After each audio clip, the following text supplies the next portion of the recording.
Shalom, bien-aimés dans le Seigneur. Bonjour, bonsoir, j'espère que vous allez bien par la grâce du Seigneur Jésus-Christ, le Dieu qui me permet de me trouver devant vos écrans en ce moment. Que le Seigneur vous bénisse abondamment, qu'il fasse beaucoup du bien. Et alors remettre ce temps entre les mains du Seigneur pour que le Seigneur puisse nous parler sur le sujet que le Seigneur m'a mis à cœur de venir vers vous. Nous prions le Seigneur. Dieu de grâce et de miséricorde, je te rends grâce, je te loue, Seigneur, parce que tu es glorieux, tu es merveilleux. Mais c'est parce que c'est toi qui exauces la prière de ton peuple. Seigneur, tu es celui qui nous fait tellement du bien. Voilà pourquoi, Seigneur, jusqu'en ce moment, je te remets ce temps entre tes mains. Conduis-nous comme toi tu veux nous conduire. Prédispose nos cœurs à recevoir ta parole. Au nom de Jésus. Que toute la gloire, le règne, la majesté te reviennent. Au nom de Jésus. Je déclare que le diable est banni et la chair est suspendue et que l'âme se soumette à la volonté de l'esprit au nom de Jésus. Tout excès de zèle est brisé au nom de Jésus. Et je déclare que tu es Seigneur à la gloire de Dieu le Père, au nom de Jésus. Louange, honneur, majesté te reviennent, au nom de Jésus. Amen. Amen, amen, amen. Nous allons lire comme texte de base Lévitique chapitre 6. Lévitique chapitre 6, le verset 1er à 6. Lévitique 6. Je vais vous expliquer quelque chose de très important qui va nous permettre de comprendre ce que Dieu veut pour nos vies. Lévitique chapitre 6, le verset 1er à 6, il dit ceci, et exceptionnellement aujourd'hui je ne vais pas projeter, mais je vais vous laisser prendre vos Bibles et lire par vous-même. Parce que c'est important d'avoir sa propre Bible et être enseigné et être équipé. Voici ce que les Saintes Écritures nous disent.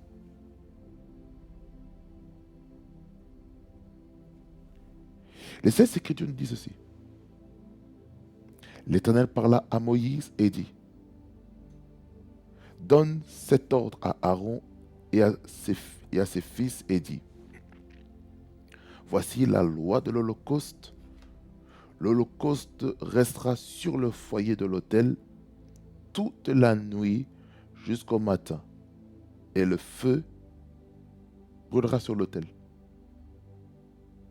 Le sacrificateur revêtira sa tunique de lin et mettra des caleçons sur sa chair. Il enlèvera la cendre faite par le feu qui aura consumé l'Holocauste sur l'autel et il la déposera près de l'autel. Puis il quittera ses vêtements et en mettra d'autres pour porter la cendre hors du camp dans un lieu pur. Le feu brûlera sur l'autel, il ne s'éteindra point.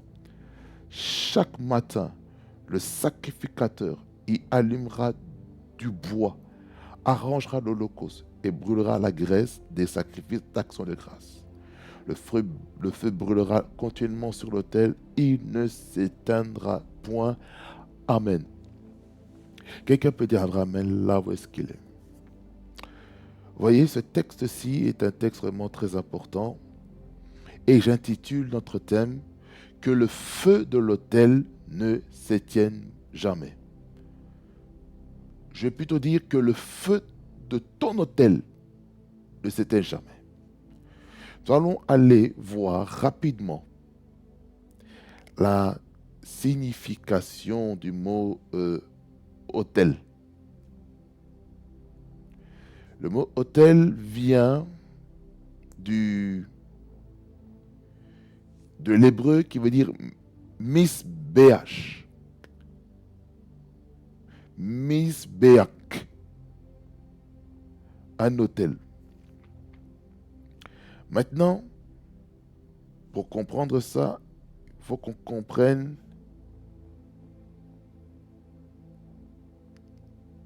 la signification.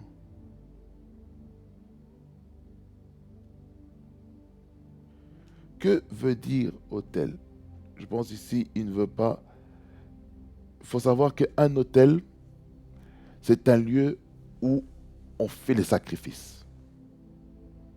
Parce que dans le livre de Lévitique, il nous parle de différents types de sacrifices qu'il fallait offrir. Il y avait le sacrifice des holocaustes, le sacrifice d'expiation, le sacrifice d'action de grâce. Il y avait les offrandes volontaires qui étaient demandées. Donc il y avait plusieurs choses qui étaient offertes sur l'autel. Déjà lorsqu'on voit l'exemple d'Abraham et d'Isaac, dans laquelle Dieu a demandé, donne-moi ton fils unique que tu aimes, offre-le-moi. C'était difficile.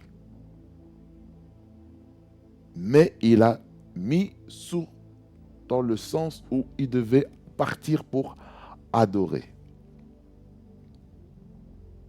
On adore le Seigneur avec un sacrifice. Mais là, c'était en fait une préfiguration. Les sacrifices des holocaustes qu'on voit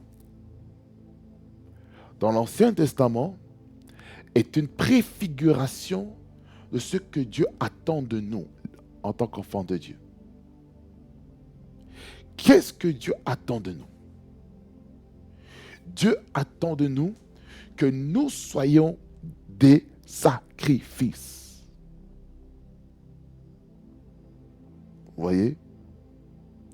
C'est pour ça que l'apôtre Paul dit ceci, ne savez-vous pas que votre corps est le temple du Saint-Esprit?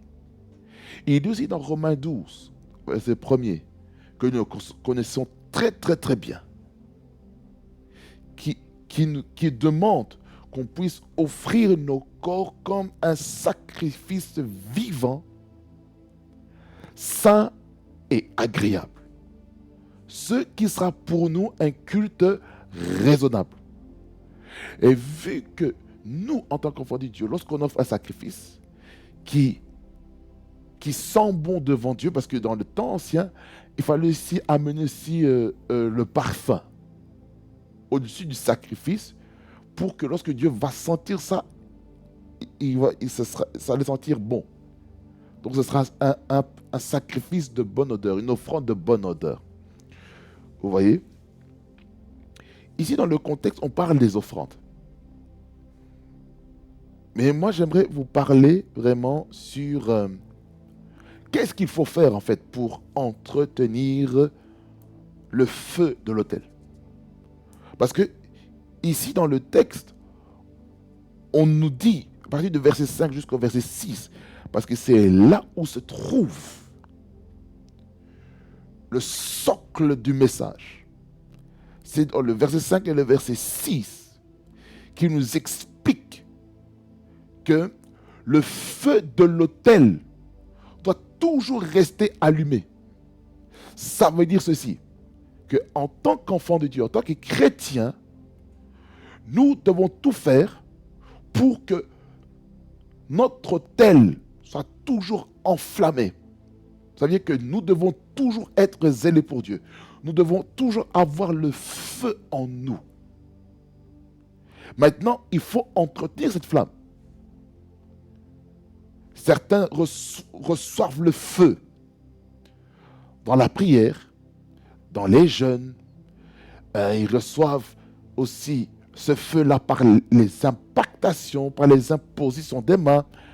Ils reçoivent ce baptême du Saint-Esprit. Ils reçoivent la puissance, ils reçoivent le feu que le Saint-Esprit dépose au travers le contact humain. On comprend ici aussi que le feu, lorsque ça brûle, ça laisse l'environnement, ça transforme l'environnement. Vous voyez? C'est ça que verset 5, il dit, le feu brûlera sur l'autel, il ne s'éteindra point. Ça veut dire qu'il faut qu'il y ait des sacrifices quotidiens. Chaque jour, il doit y avoir des sacrifices. chaque jour. Ici, on parle des offrandes d'Holocauste dans le contexte. Savez-vous que Jésus-Christ s'est offert comme un holocauste à la croix pour que nous ayons accès dans sa présence. Il n'y a plus besoin d'offrir encore des holocaustes. On n'a plus besoin encore d'offrir des offrandes d'expiation. On n'a plus besoin d'imposer les mains sur des animaux pour transférer le péché sur l'animal et puis le tuer. On n'a plus besoin de ça. On a besoin d'une seule chose. Et cette chose s'appelle le sang de Jésus. Et lorsqu'on se sanctifie avec le sang de Jésus-Christ, nous avons accès dans sa présence. Pourquoi? Lorsque Jésus-Christ est mort sur la croix, le voile s'est déchiré dans le temple pour que nous puissions avoir accès directement. Parce que Jésus-Christ, il n'est pas venu pour abolir la loi, mais il est venu pour l'accomplir. Il a accompli toutes les prophéties qui étaient écrites par rapport à lui. Alors, bien-aimé au Seigneur, le feu brûlera sur l'autel. Savez-vous qu'il existe différents types d'autels? Mais cela n'est pas le sujet. Mais je vais les lister. Il y a l'autel personnel de notre vie. Nous sommes des autels.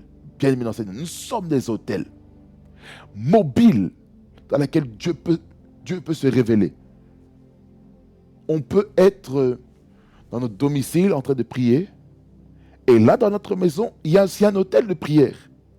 La chambre, peut-être qui est consacrée pour la prière, c'est un autel aussi. On a souvent pris que voilà, pour un autel, il faut aller, il faut bâtir physiquement avec le bois, comme dans le passé. Ce n'est plus ça. Pour bâtir un autel, il faut, quand je parle de bâtir un autel, il faut bâtir premièrement un autel de prière.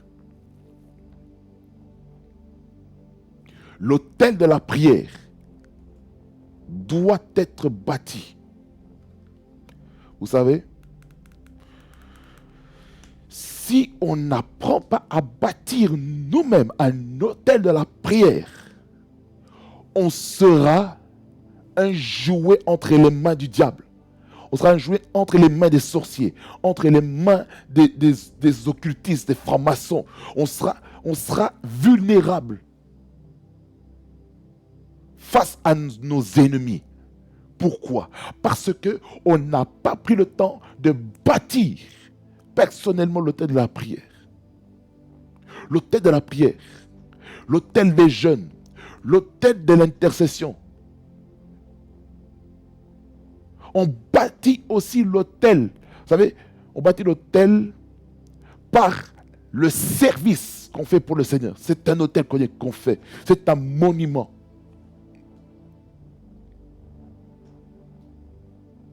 Vous savez, j'ai parlé de l'autel personnel. Deuxièmement, je parle de l'autel familial. Parce que dans chaque famille, il y a une identité spirituelle. Il y a l'autel de l'église. Il y a aussi une identité spirituelle dans l'église locale. Quatrièmement, on a l'autel des villes. Il y a des réalités spirituelles dans les villes, en fonction des différentes sections qu'il y a dans la ville. Lorsqu'on va dans certains endroits, on voit qu'il y a une présence forte de la drogue. Il y a une présence forte de violence. Il y a une présence forte d'homicide. Il y a une présence forte de l'esprit de mort à cet endroit. Il y a des hôtels provinciaux ou départementaux. Ça veut dire que chaque province ou chaque département ou chaque comté a des réalités spirituelles. On a aussi l'autel régional. On a l'autel national. On a l'autel continental. On a l'autel mondial. Vous voyez? Il y a différents types d'autels qui existent. Mais cela n'est pas le sujet. Mais maintenant, j'aimerais vraiment vous faire comprendre que un enfant de Dieu doit avoir un autel qui parle. Un autel personnel qu'il doit développer. Si la personne ne développe pas l'autel lui-même, son propre autel, il sera vulnérable face aux faux prophètes, aux faux enseignants. Il sera vulnérable aux fausses doctrines. Vous voyez? Et ce qui va faire que les vies vont être bloquées. Oh, Jésus est Seigneur. Savez-vous que plusieurs vies ont été hypothéquées à cause des faux prophètes, à cause des faux enseignants de la Bible? Savez-vous, à cause des fausses prophéties, les vies de ces personnes sont bloquées. Les finances de ces personnes sont bloquées. Pourquoi? Parce que on n'a pas pris le temps de discerner là où est-ce qu'il fallait semer. Et ça, j'en parlerai un jour aussi. Sur quel type de terrain faut-il semer pour être béni par Dieu? Pas par les hommes, par Dieu. Donc, bien-aimé dans le Seigneur, le feu. Vous savez très bien c'est quoi le feu? Le feu, lorsqu'on touche même naturellement, ça nous brûle. Et puis on a des brûlures de premier, deuxième, troisième, quatrième degré. Des brûlures parfois qui peuvent affecter le système nerveux, dans lequel on ne sent plus rien du tout dans la main. Pourquoi? Le feu consume tout sur son passage. Et pour que ce feu-là se manifeste, nous devons comprendre qu'il y a plusieurs manières d'entretenir ce feu de l'autel. La première chose qu'il faut comprendre pour entretenir ce feu de l'autel, nous avons besoin de la prière et de l'intercession. La prière et l'intercession, c'est le premier moyen de mettre l'huile sur le feu. Ça veut dire qu'on amène le bois de la prière, le bois de l'intercession. On manifeste ces choses-là. On prie. On prie avec l'intelligence. On prie dans des langues inintelligibles, des langues qu'on ne connaît pas. Donc, dans ce qu'il faut comprendre là-dedans, avec la prière, c'est ce qui nous permet d'être vraiment bâtis. Donc, 1 Corinthiens chapitre 14, le verset 1er à 5. 1 Corinthiens 14, le verset 1er à 5, qui dit « Recherchez l'amour, aspirez aussi aux dons spirituels, mais surtout à ceux de prophétie. En effet, celui qui parle en langue ne parle pas aux hommes, mais à Dieu, car personne ne le comprend, et c'est en esprit qu'il dit des mystères. Celui qui prophétise, au contraire, parle aux hommes, les édifie, les exhorte, les console. Celui qui parle en langue s'édifie lui-même. Celui qui prophétise édifie l'Église. Je désire que vous parliez tous en langue, mais encore plus que vous prophétisiez. Celui qui prophétise est plus grand que celui qui parle en langue, à moins que ce dernier n'interprète pour que l'Église en reçoive l'édification. Amen. Ici, le contexte, c'est que si on va dans tout le chapitre, c'est l'ordre. C'est l'ordre dans l'exercice des dons spirituels, dans le contexte. Dans lequel ici on parle des dons de parler en langues étrangères et dans les dons de prophétie. Donc ici, là je veux parler sur la prière en langue. La prière en langue, c'est une langue que vous ne comprenez pas. Vous ne comprenez pas. Mais quelle est la différence entre les langues de feu qui est descendue dans la chambre haute sur les 120 disciples et le parler en langue qu'il y a ici? En fait, les langues de feu, c'était des langues qui étaient attachées aux différentes nations que ces disciples, ces apôtres, allaient dans les pays, dans les villes où Dieu allait les envoyer. Vous voyez? C'est ça qu'il est important de comprendre que les langues de feu qui étaient à la chambre haute est différent que du parler en langue qu'il y a là, dans 1 Corinthiens 14. Parce que dans 1 Corinthiens 14, ce sont des langues que vous ne maîtrisez pas, les langues que vous ne connaissez pas. Un peu plus loin, on dit ceci. Dans le verset 14 du même chapitre, il dit « Car si je prie en langue, mon esprit est en prière, mais mon intelligence demeure stérile. » Ça veut dire, si je prie en d'autres langues, ou je parle en d'autres langues, mon intelligence naturelle ne fonctionne plus. Il ne capte pas la parole. Vous devez savoir ceci, que les scientifiques ont prouvé aussi que ils ont fait un test entre lorsqu'on prie avec notre intelligence et quand on prie en d'autres langues. Il y a une différence. Ils ont vu qu'il y a une partie dans le cerveau qui se déclenche pour la prière en d'autres langues et que cela permettait aussi au bien-être et aussi au bonheur de l'être humain. Ça veut dire prier en d'autres langues, c'est important. C'est important. Mais dans le contexte de 1 Corinthiens 14, c'était dans le contexte ecclésiastique. On peut prier en d'autres langues à l'église, on peut. Mais le souci, c'est quoi? C'est avoir l'interprétation. C'est ça que je dis, il y a une différence entre le parler en langue et la prière en langue. Il y a une différence.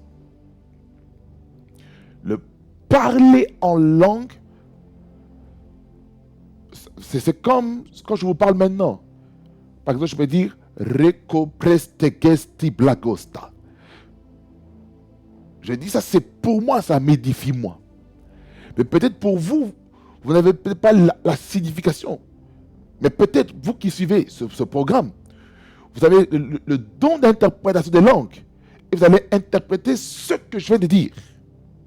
Le message ou le soupir que le Seigneur me met à cœur.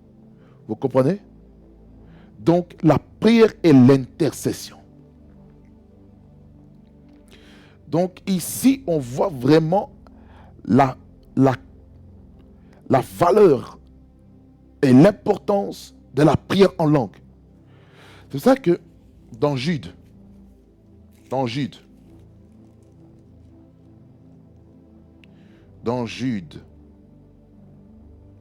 qui nous parle aussi des langues, il nous parle de bâtir notre esprit dans le Saint-Esprit. Jude 20, il dit ceci. Pour vous, bien-aimés, vous édifiant vous-même sur votre très sainte foi en priant par le Saint-Esprit. Ça veut dire que la prière en d'autres langues a pour but d'édifier notre esprit. C'est pour ça que lorsque on prie en d'autres langues, on reçoit une directive pour prier.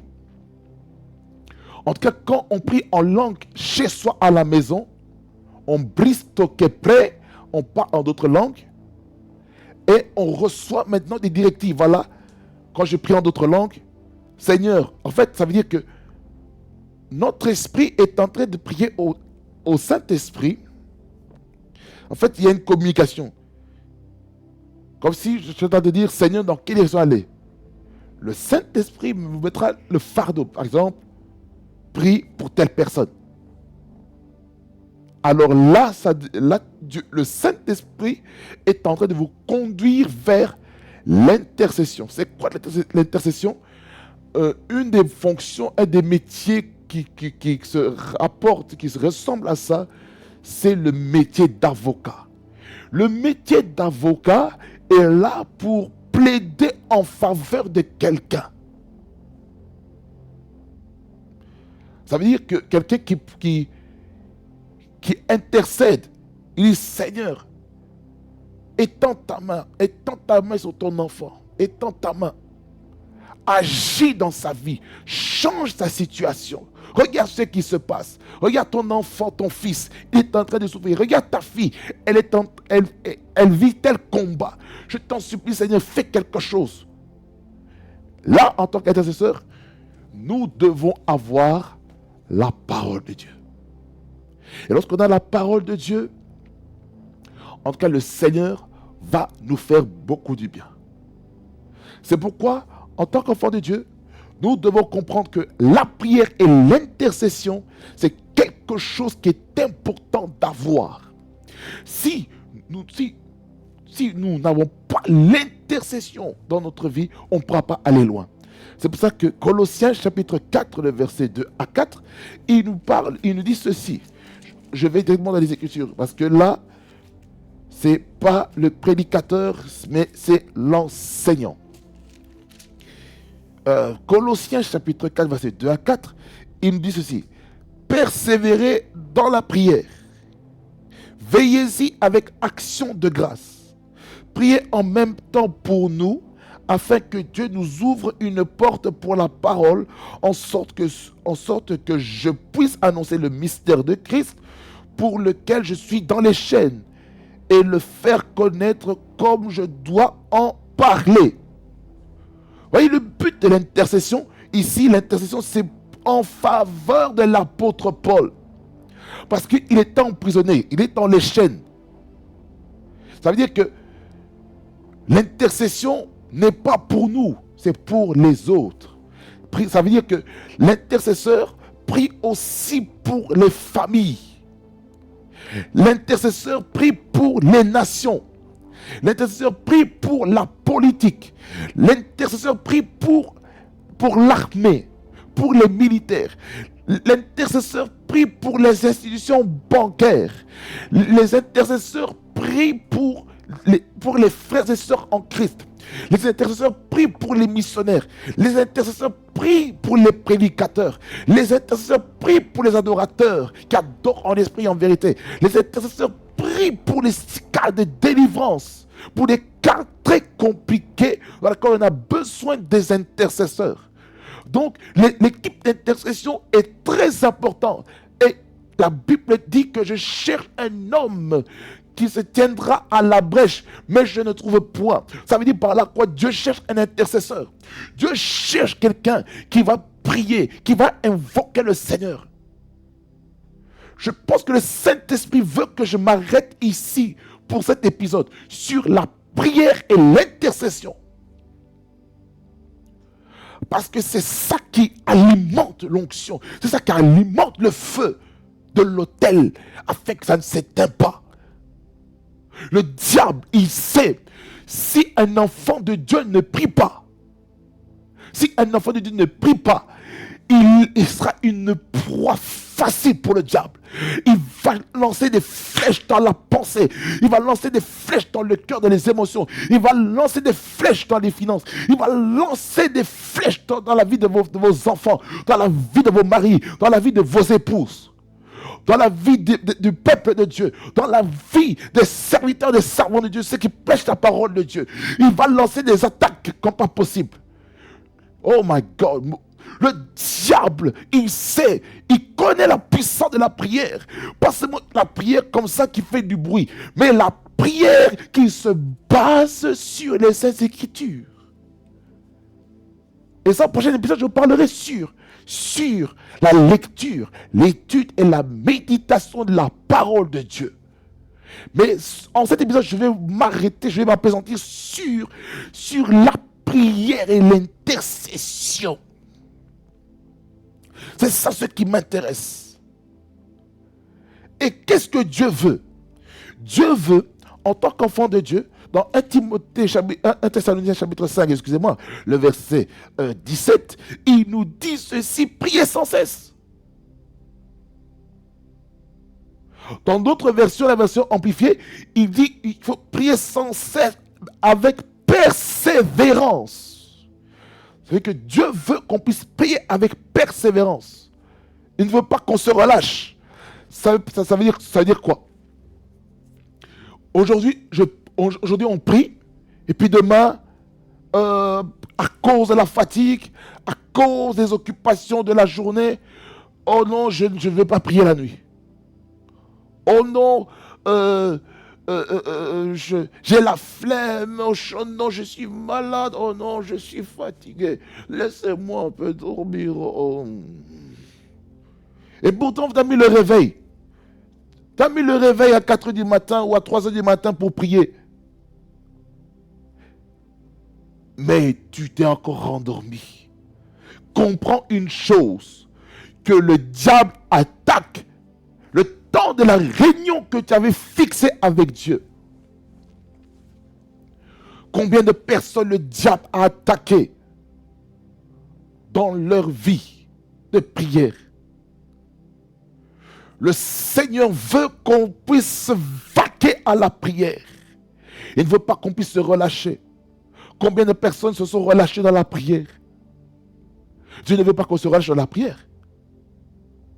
Dieu veut qu'on soit vraiment des hommes et des femmes qui aimons la prière, qui avons soif de lui. Il faut qu'on ait soif de lui dans la prière, bien-aimé dans le Seigneur. Il faut qu'on aime la prière. La prière, c'est l'oxygène de la vie. Si on ne prie pas, on meurt. Si on ne prie pas, on meurt. Il faut prier avec persévérance. Il faut prier sans cesse. Priez sans cesse. Priez sans cesse. Priez sans cesse. Priez sans cesse. Le matin, priez sans cesse. L'après-midi, priez sans cesse. Le soir, priez sans cesse. La nuit, priez sans cesse. Il faut prier.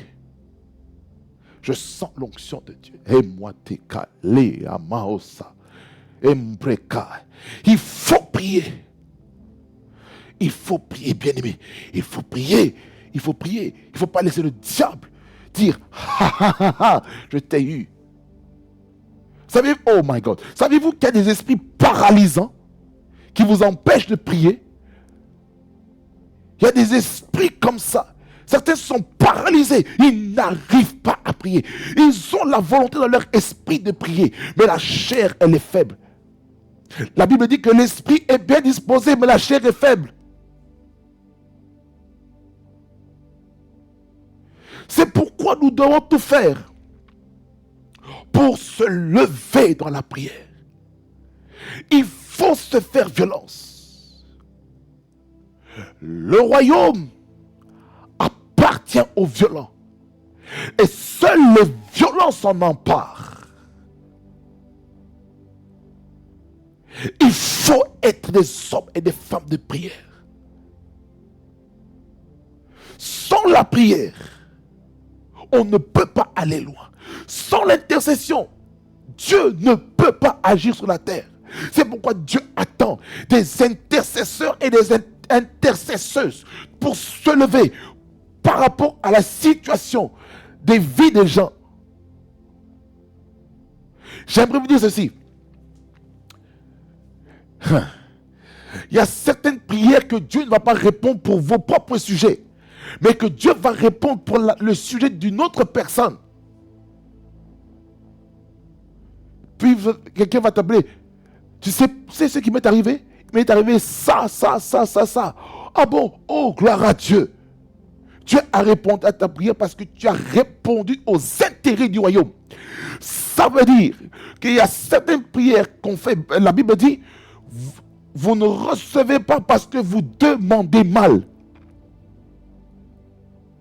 On peut demander à Dieu des choses pour notre vie, Mais Dieu n'exaucera pas ça parce que ça ne répond pas aux intérêts du royaume.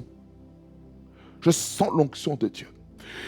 Il y a certaines prières qui ne répondent pas à ce que Dieu veut pour nos vies. Je sens l'onction de Dieu. My God, there's a Father. Lorsqu'on comprend que la prière, c'est tout ce qu'on a besoin pour vivre, pour survivre dans ce monde périlleux, vous allez comprendre que la prière, c'est très important. Et surtout, en ce siècle présent, en ce temps maintenant, en ce temps, cette année-ci, et ces années à venir, dans laquelle il y a des démons qui ont été relâchés des abîmes sur la terre. Et ces démons-là sont venus renforcer l'obscurité et l'aspect ténébreux de la terre et des peuples. Comme il est écrit dans Ésaïe chapitre 60, qui dit que les ténèbres remplissent la terre, l'obscurité et les peuples. Mais Dieu nous promet que sur nous, que sa gloire va apparaître, sa lumière va apparaître sur nous. Je sens l'onction de Dieu. L'inébreka. Il faut que la gloire de Dieu apparaisse sur nous lorsqu'on prie. Il faut que lorsqu'on prie, il faut que les chaînes se brisent. Il faut que lorsqu'on prie, il faut qu'il y ait des délivrances qui s'opèrent. Vous savez, dans la prière et l'intercession, je vais aussi ajouter aussi une autre chose. Les jeûnes et prières aussi. Ça permet encore de fortifier notre esprit et d'affaiblir son corps, sa chair volontairement. On veut manger, mais on se prive volontairement pour que Dieu nous exauce. Écoutez-moi bien. Le jeûne et la prière, sans la prière, ce n'est pas le jeûne. Même si médicalement, on parle du jeûne intermittent ou être à jeun pour des raisons médicaux. Mais vous devez comprendre que le jeûne accompagné de la prière aura une efficacité puissante. Je sens l'onction de Dieu. Et écoutez-moi. Et la bashika. C'est pourquoi le diable attaque aussi les jeûnes et des prières. Il attaque les jeûnes. C'est pourquoi, en tant qu'enfant de Dieu, nous devons tout faire pour combattre ça. Et ne pas laisser le diable conduire, diriger nos vies. Il faut que lorsqu'on jeûne, il faut qu'il y ait la puissance qui se manifeste. Il faut qu'on sente un renouvellement de l'esprit. Il faut qu'on se sente, oh my God, léger pour monter dans les hauteurs avec Dieu. Il faut qu'on sente quelque chose. Il faut qu'on sente le feu qui sort de nos bouches lorsqu'on prie.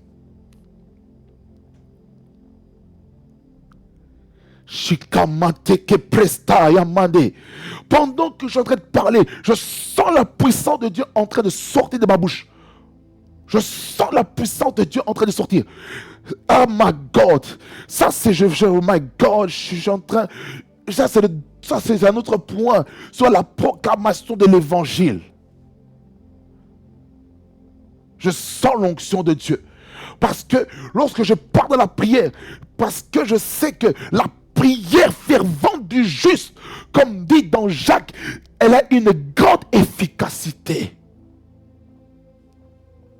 La prière fervente du juste a une grande efficacité. La prière fervente du juste a une grande efficacité. La prière fervente du juste a une grande efficacité. La prière fervente du juste, elle a une grande efficacité. Karema soko pakai.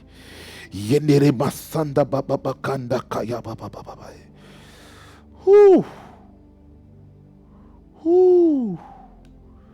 La prière fervente du juste a une grande efficacité. C'est pourquoi il faut qu'on soit des personnes qui sont vraiment zélées, qui aiment la prière. Ne laissons pas le diable venir nous dire, oh non, tu as trop prié, repose-toi. Il faut prier. Il faut prier, il faut passer le temps qualitatif avec Dieu.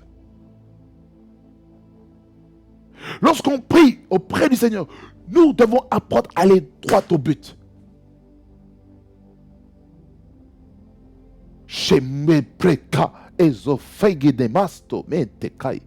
Lorsqu'on prie, lorsqu'on intercède, oh my God, lorsqu'on intercède pour le peuple de Dieu, il faut qu'il y ait un fardeau.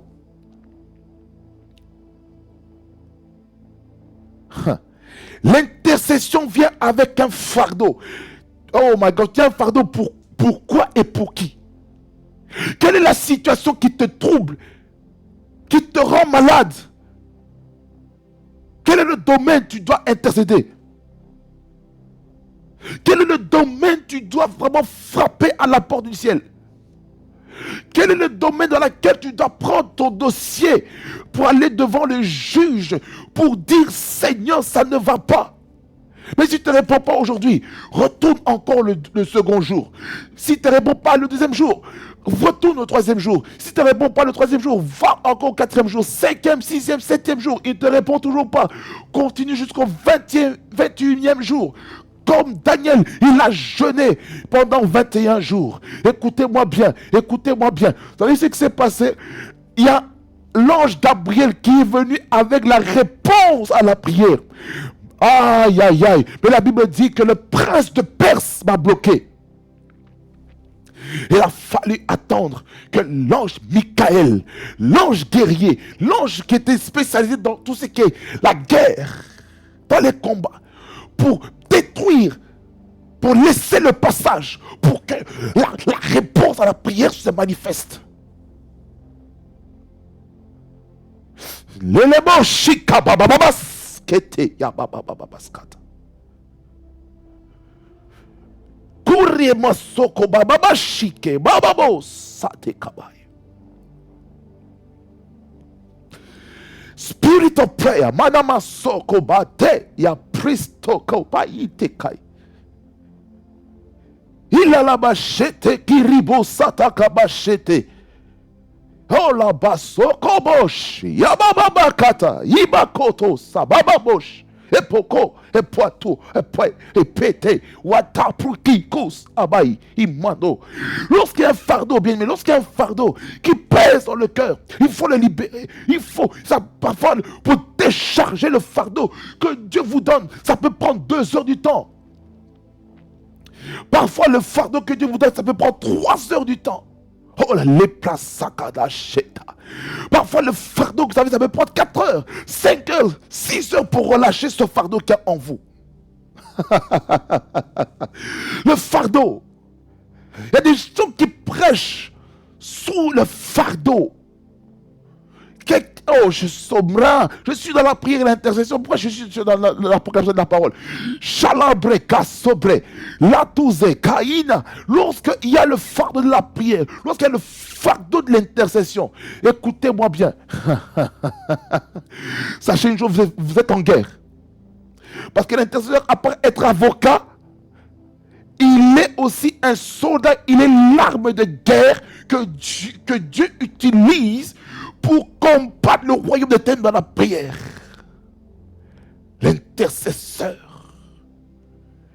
Savez-vous que l'intercession va développer en vous l'onction prophétique? C'est dans l'intercession que Dieu vous révèle les choses cachées.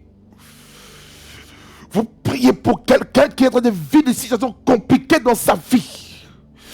Et lorsque le Saint-Esprit vient sur vous, lorsque vous intercédez, Dieu va vous dire, voilà le problème avec cette personne. Il y a ça. Vous priez pour le chef de l'État dans un pays, pour qu'il puisse diriger le pays comme il se doit. Mais vous sentez comme si le pays n'avance pas. Parce que vous oh my God. Vous priez, vous intercédez. Seigneur, je prie. Je prie pour le pays. Je prie pour le pays. Je prie pour le pays. Pour que le pays soit affermi. Je prie pour que le pays puisse avoir des choses fortes. Je prie pour que le pays puisse amener quelque chose de fort. Lorsque on comprend ça, lorsqu'on comprend qu'il y a un fardeau qui se fait pendant que nous sommes en train d'intercéder, peut-être Dieu te dit, par exemple pour la politique, tu dois prier pour tel ministre, tel premier ministre, tel président de la nation. Parce qu'il y a ça qui arrive. S'il prend une mauvaise décision avec son cabinet, voilà ce qui va arriver pour l'avenir du pays. Il faut prier le Seigneur. Par exemple, pour ce qui se passe, par exemple, à l'est de la RDC, avec tout ce qui se passe avec les soldats rwandais et congolais, dans laquelle il y a le dépouillement des ressources naturelles, les ressources minières, pour les tablettes, les ordinateurs, les téléphones, le coltan et tout ça. Et moi, c'est Prakabakande. Qu'est-ce qu'il faut faire pour éviter que les pays étrangers puissent venir dépouiller les richesses de la RDC, de l'est du pays? Qu'est-ce qu'il faut faire? Est-ce que le pays doit continuer à se plaindre? Est-ce que le pays doit continuer encore à pleurer, à vivre le massacre, à vivre des choses compliquées dans sa vie? Il faut intercéder. Oh mon Dieu, il y a des prophètes des nations, il y a des prophètes, alléluia, de la cour, qui ont accès au chef de l'État, au gouvernement, pour leur donner l'ainsi dit l'Éternel. Il faut intercéder. Si on n'intercède pas, le pays ne va pas avancer. Et c'est pour ça que maintenant, on se dit, oh non, les politiciens ne nous écoutent pas, patati patata, oh, il y a grève ceci, grève cela. Mais bien aimé dans le Seigneur, vous devez comprendre ceci, qu'un enfant de Dieu ne se plaint pas. Un enfant de Dieu doit agir dans la prière et l'intercession.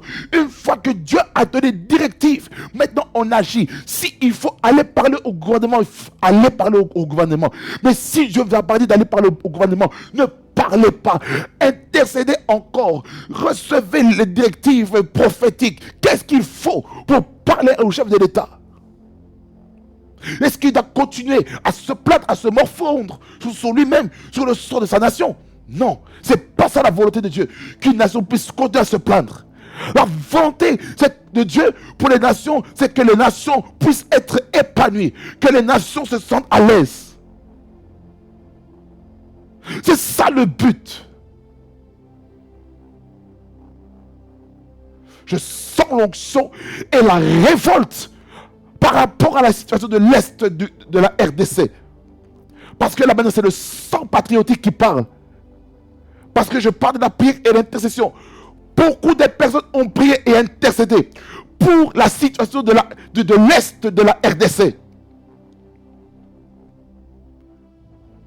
C'est comme si Rabashika, il y a un voile qui est déposé sur le pays. Tout le monde voit. Mais c'est comme s'il ne voit pas. Tout le monde entend, c'est comme s'il n'entendait pas. Combien de cœurs endurcis se sont manifestés à cause de ça? Combien de blessures intérieures qui se passent dues aux problèmes du pays? Alors, bien aimé Seigneur, nous devons prier et intercéder. Nous devons frapper à la porte du ciel pour qu'il y ait une réponse. Écoutez-moi bien, pour la RDC, il y a une réponse que Dieu a donnée pour le pays. Il y a une réponse. Mais le problème, c'est quoi? Il y a des esprits, il y a des principautés, des princes spirituels de la RDC, spécifiquement au niveau de Goma, au nord Kivu, qui bloquent le système. Je vous le dis très clairement. Il y a un prince dans le monde spirituel qui empêche les gens, qui empêche les Congolais de s'établir correctement.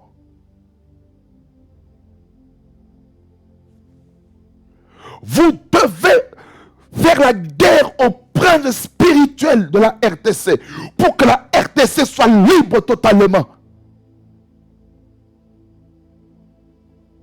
Plus de 60 ans d'indépendance. Et C'est comme si les choses n'avancent pas. Mais moi, je crois du fond du cœur que le Seigneur va susciter quelque chose de fort pour ma nation d'origine, la RDC, la République démocratique du Congo. Je crois que le Seigneur va faire des choses merveilleuses. Parce que là, je parle comme un intercesseur pour déclarer sur la RDC des choses nouvelles sur vous. Et là, parce que le diable a voulu bloquer le système, je déclare la chute et la défaite du diable au nom de Jésus. Aïe, aïe, aïe, aïe, aïe, aïe, aïe, aïe. Aïe, Seigneur. La parenthèse patriotique, c'est très fort. C'est un fardeau. Beaucoup de personnes qui suivent ce programme ont ce fardeau pour la RDC, pour prier, pour intercéder, pour qu'il y ait un réveil dans la République démocratique du Congo. Oh mon Dieu.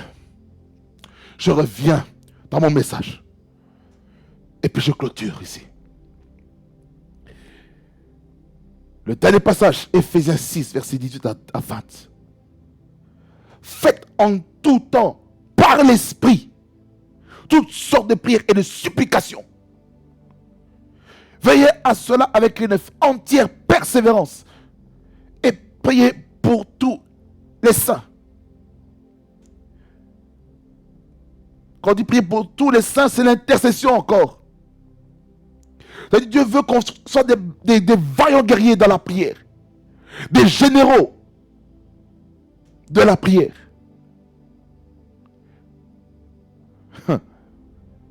Verset 19 et 20, et puis je clôture. Priez pour moi, intercession pour les leaders de l'église, pour les pasteurs, pour les apôtres, les évangélistes, les prophètes, les docteurs, les évêques. Ils ont besoin de prières. Est-ce que vous savez le poids de la responsabilité qu'ils ont, qui fait que parfois ils peuvent prêcher la parole et ils sentent des blessures intérieures et ils libèrent la blessure dans les prédications. Pourquoi? La charge de la responsabilité. Il faut prier le Seigneur pour que son cœur soit apaisé, pour que Dieu puisse envoyer les 70 anciens qui auront le même esprit que les leaders. Il faut prier pour les serviteurs de Dieu qui prêchent la parole. Il faut prier pour toutes les personnes qui prêchent la parole. Quand on dit prier pour moi afin qu'il me soit donné quand j'ouvre la bouche, c'est pour les prédicateurs. Quand j'ouvre la bouche, de faire connaître hardiment et librement les mystères de l'évangile.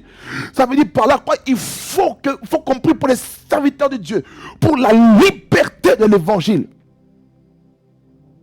Il faut qu'on prie pour la liberté de l'évangile. Verset 20. Pour lequel je suis ambassadeur dans les chaînes et que j'en parle avec assurance comme je dois parler.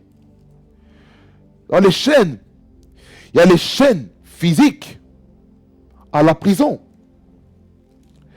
Il y a les chaînes. Il y a les chaînes spirituelles dans lesquelles le fardeau, l'appel se manifeste. Il y a des fardeaux comme ça. Il y a des messages qui doivent être prêchés. On a besoin des intercesseurs pour que ces messages sortent. Amen. Alors, aujourd'hui, décidons de prier et d'intercéder. Et aussi d'éprouver les douleurs de l'enfantement jusqu'à ce que cette chose que vous avez reçue en vous-même se matérialise. Amen. Que le Seigneur vous bénisse et fasse beaucoup de bien. Nous clôturons ici et je vous laisse prier et intercéder par rapport aux situations qui sont en train de bloquer votre vie, bloquer votre situation. Priez par rapport à votre vie. Amen. Que le Seigneur vous bénisse abondamment. Fasse beaucoup de bien. C'était moi votre serviteur, Trésor Romer Zasiki Banda de Rema Frequency TV et de Rema Frequency Podcast. Soyez bénis. Parce que ce message-ci se retrouvera sur Spotify dans dans les jours à venir. Amen. Soyez bénis au nom de Jésus. Que la grâce du Seigneur Jésus-Christ, l'amour de Dieu le Père et la communion du Saint-Esprit vous accompagnent tous et que le Seigneur vous fasse beaucoup du bien en ce moment, au nom de Jésus-Christ. Amen, amen, amen. Réma Fréquency TV, le réseau de la gloire de Dieu. Soyez bénis au nom de Jésus, car on est ensemble en Jésus-Christ, notre Seigneur.